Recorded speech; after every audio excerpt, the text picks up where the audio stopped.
నిధులు తీసుకొచ్చి అభివృద్ధి పదంలో ముందుకి చింతలపూడిని తీసుకెళ్తా ఉన్నారు. రెండో పక్క ఎప్పుడో దశాబ్దాల నుంచి ఎదురు చూస్తున్నటువంటి ఈ యొక్క పట్టినపాలెం బ్రిడ్జి కానీ గుండేరు బ్రిడ్జికి కానీ నిధులు తీసుకొచ్చినటువంటి పరిస్థితి ఉంది.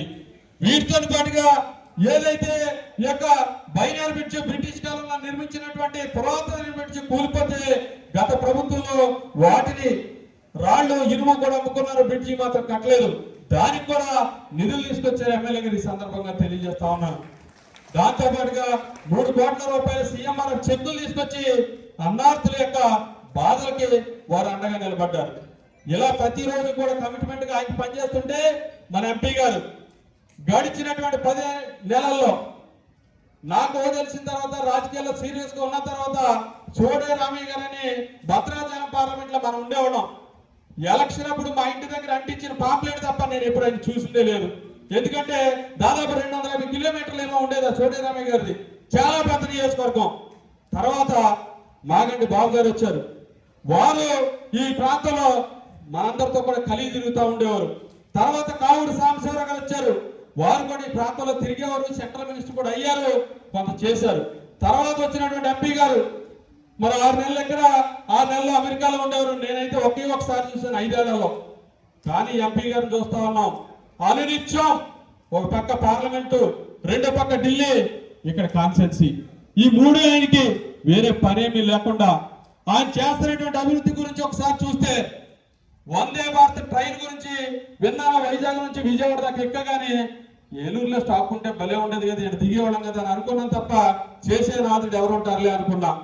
ఎంపీ గారు వచ్చారు, ఏలూరుకి వందే భారత్ స్టాఫ్ ని అందించారని ఈ సందర్భంగా మీ అందరికీ కూడా తెలియజేస్తా ఉన్నా.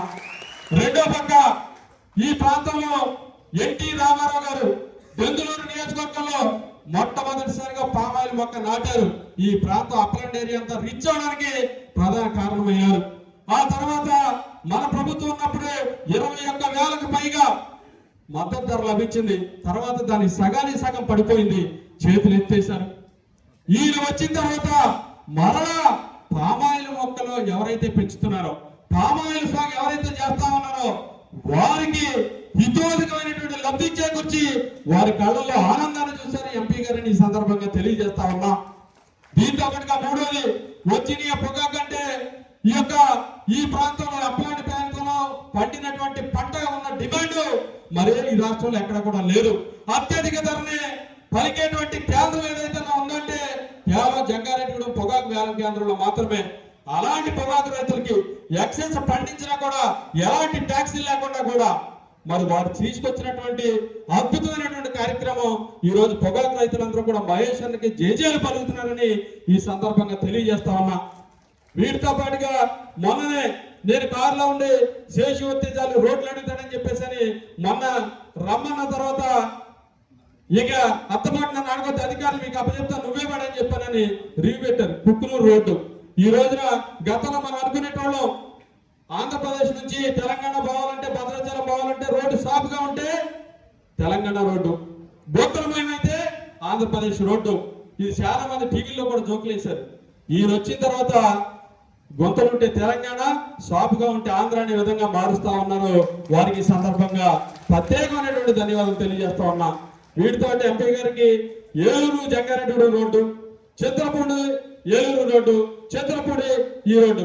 ఎమ్మెల్యే గారు ఎంపీ గారు ఇద్దరు కలిసి కూర్చొని మాట్లాడి మన దిశ మీటింగ్ లో అధికారులందరినీ కూడా ఆ ప్రాంతంలో మీరు రోడ్లు అయిపోతే మీ సంగతి తేలుస్తామని చెప్పేసి బలంగా ఇద్దరు కూడా నిర్ణయం తీసుకుని ఆ రోడ్లు కూడా పూర్తి అవడానికి వారు పనిచేస్తున్నటువంటి విధానం ఇవన్నీ కూడా చెప్పుకుంటా పోతే 1 గంట పట్టే సమయం ఉంది. కాబట్టి నేను అంతగాడికి పోను. కానీ వీళ్ళిద్దరూ మాట్లాడాలి, దగ్గరగా ఒక అరగంట ఉంటుంది. దానికి ముందు మనం అతిథులుగా పిలుచుకున్నాం కాబట్టి ఒక ఇద్దరిని మాత్రం మనం మాట్లాడించి వీరిద్దరికి ఇద్దాం. ముందుగా పెద్దలు కలెక్టర్ రాంబాబు గారిని మాట్లాడాల్సిందిగా కోరుతా ఉన్నాం.